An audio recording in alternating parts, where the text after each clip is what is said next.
major things that happen because of individuals.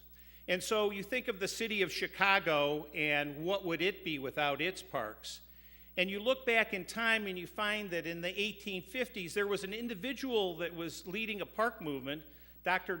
John Roche. And he wanted to have 60 acres of public park next to the public cemetery that was along the lakeshore. Because Chicago at that time just had all kinds of sanitary and health issues.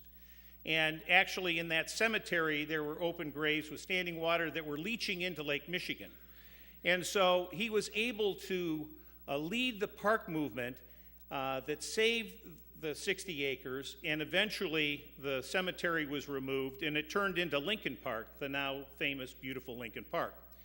And so his efforts led to the legislature in 1869 passing 3 separate pieces of legislation to create the Lincoln, West, and South Park Commissions. And later in 1895, the legislature passed legislation to allow park districts to be created across the state. And so in the Chicagoland area, 19 different park districts were created for a total of 22 public entities that took care of parks and recreation. And so in 1934, the Illinois General Assembly passed the Park Consolidation Act, and the Chicago Park District was born. And so what's happened to the Chicago Park District over the years? They're now a steward of over 8,000 acres of open space, 31 beaches, natatoriums, field houses. It's a remarkable place because of the efforts of individuals. And one of the things when you look at your McHenry County is that, well, we have open space, Peter. And yes, you do, but you're going to have to protect that open space. And a person that protected open space in the city of Chicago, and I love this story, is Aaron Montgomery Ward. And he was born in abject poverty in Niles, Michigan. And he dropped out of school when he was 14. He worked in a factory for 25 cents a day. He then went on to be a day laborer in a brickyard. And in 1865, he moved to the city of Chicago and worked for some dry goods stores. And as he traveled throughout the Midwest, he realized that people in rural areas had shoddy goods at very expensive prices. So why not, cut out the middleman and send to them directly? And so he was really the Amazon.com of his era. A fascinating person. He saved up, so he had supplies. He partnered with the Granger Coalition, so that it's the first affinity partner in the country. And he also did a unique thing because rural people don't trust people in the city. He offered a money-back guarantee, no questions asked. And so his first catalog was 1 page, and he went on to be a tremendous success. And the reason I give you the background of his story is because he also was a man of great persistence, and when he built his store on Lake Michigan across from Grant Park, he looked across from his office and he saw that the city of Chicago was using it as a building scaffolding to dump garbage into trains and to have those go somewhere else, that the city allowed circuses to have all their animals over there. And so he started the first of a number of legal actions to clarify the public dedication principle. And so his work to do that was unbelievable. He started with friends, but he was vilified by the media, by government officials, yet he stuck with it, and every time somebody wanted to build a building in the middle of Grant Park, he was there, and eventually, as the result of his efforts over 20 years, there are 4 separate Illinois Supreme Court decisions that uphold the public dedication doctrine. And so he spent $50,000 of his own money. Today, that's about $1.1 million. And so he stood for the principle of open space. He made a difference. As you look at New York City, what would New York City be without Central Park? New York City is 838 acres. It was dedicated in 1853. It has over 25,000 trees, and a quarter of the bird species in the United States have been spotted in New York City. And so you say, well, those are people that are wealthy and industrialists. What is a common person able to do? Well, Ethel Untermeyer, moved from the city of Chicago in 1957 to Lake County. And she was shocked that there was no place for her to take her child, her 3-year-old. Where can I go to walk in forest? Where can I go to explore? And so she immediately set about working to pass a referendum to create the Lake County Forest Preserve District. And a year later, with 60% of the vote, she was able to do that. And 20 days after that, the Lake County Forest Preserve District was formed. The emerald necklace around Chicago, what would Chicago be without the Cook County Forest Preserve District? So the emerald necklace really was the result of two prominent architects, Jens Jensen and Dwight Perkins. And their work to get the Forest Preserve District established went over years and years of time. And when they finally, the General Assembly finally passed a constitutionally accepted statute, they were able to form the Forest Preserve District, and by 1922, it had over 21,000 acres under its control. So those are people that are part of a story about, imagining our community with open space. And so I encourage each of you to be part of the story for McHenry County. Funding for parks and conservation and open space acquisition at one time was non-existent, and now it's under threat. And so you should know that. At one point in time, the Land and Water Conservation Fund gave Illinois an incremental amount of money. And in the 1980s, when we saw that dropping off, I was tasked by our Board of Trustees to seek funding for open space. And so what did I do? I got a meeting with one of the most powerful people in the Illinois General Assembly, Senator Phil Rock. He was president of the Senate. He just passed away. He was a true gentleman and a statesman.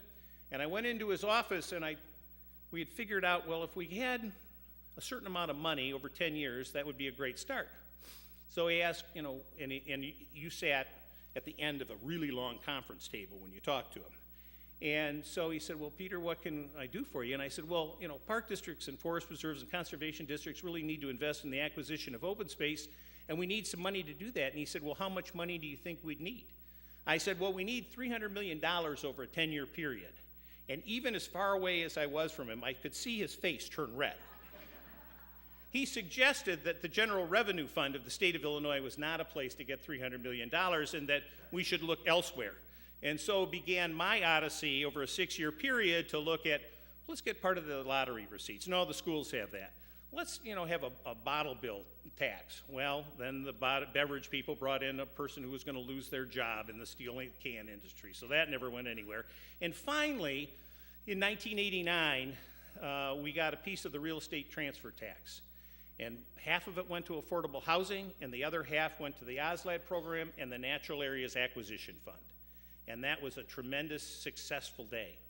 And since that, thank you. And since that time, and we keep track of this religiously, $414 million has been granted out by the state of Illinois. It's been matched at least by 100%, really by 150% by local entities. And since that time, that's $1 billion invested into the recreational infrastructure of the state of Illinois and land acquisition. It's the power of incremental success. The other thing I think that you need to address and be mindful of is that there's some people, it's hard to believe, that think public open space is non-essential. And it's dumbfounding to me, but there are people that believe that. And I know I talked to the director of the Rock Island Park and Recreation, it's a city department, but the Rock Island community development people are looking at the possibility of selling parks for economic development. I mean, it's incredible, and he was incredulous as well. The other thing that is always a matter of concern is if you have open space, like golf has been oversubscribed. So there are some park districts that have a number of golf courses, they're closing maybe one of them. What happens to that open space? Does it remain in the public domain? That's an effort that's going to have to take place. Open space in the state of Illinois is vanishing at a tremendous rate. And we don't see it as much recently, but before the crash of '07 and '08, subdivisions were platted a mile by a mile by a mile, and all the streets and curbs and infrastructure are there to build those communities. And so you have to be careful, because before you look around, things are happening in your community that are threatening open space.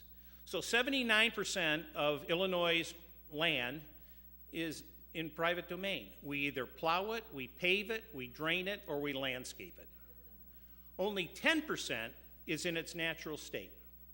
And only 2.5% of the wetlands are the way they were originally. I had to go to Florida in the Everglades to see a sign that showed the most rapidly disappearing wetlands in the country are from Illinois. Couldn't believe it. Thanks, Florida.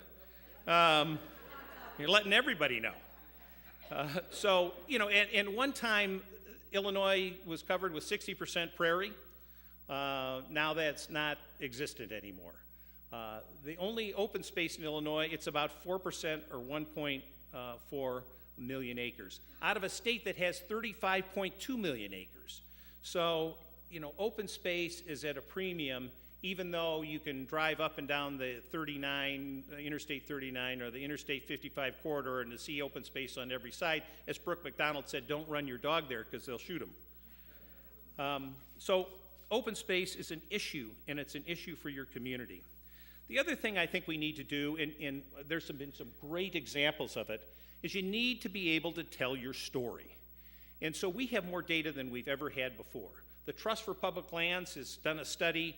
For every dollar invested, there's a $4 return by the state of Illinois in clean air, clean water, and flood control. And that doesn't even scratch the surface of people buying, sporting goods equipment, outdoor recreation, tourism, and other things that happen throughout the state. We know that open space reduces stress, lower incidence of obesity, and less likely to suffer from depression.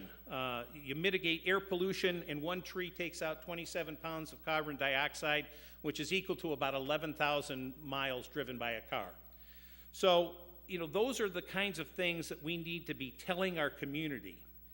The other thing is, it's important for you to make your voice heard with your public officials. Studies have shown that in 2009 we did a study, and it showed that voters would accept a $350 million capital program, and they'd pay for it for land acquisition and water conservation. And since, as Brooke had mentioned, since 2000, there have been 37 conservation initiatives and 85 Park District initiatives, all setting aside money for open space in parks and recreation. So the public gets it. You need to be able to trade on that. Coalition building is absolutely essential to success. In 2006, I was listening to the governor give his budget message, and that was our now infamous Governor Blagojevich, and he said that, I think this year we're going to put funding for open space on holiday. I about fell out of my chair. I'm glad he said it then rather than later so we could get working on it. And we formed a coalition because he was shuttering the state parks with open lands and the Trust for Public Lands and the Nature Conservancy and 120 other organizations to fight the closure of state parks in the state of Illinois, and it worked. People came forward and testified and to things that I didn't even think about. One woman came forward and talked about the protein that goes on her family's table comes from being able to fish at a state park. So, state parks and conservation are critically important. So, it's important to be part of coalitions to be able to send that message. Margaret Mead said, "Never doubt that a small group of thoughtful, committed people can change the world. Indeed, it's the only thing that ever has."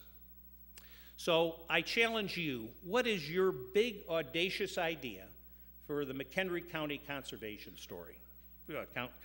District? Because I think it's important to be part of the story. When future generations tell it, they should be mentioning your names. So I ask you, if it's not you, then who is it? And if it's not now, then when? Thank you very much.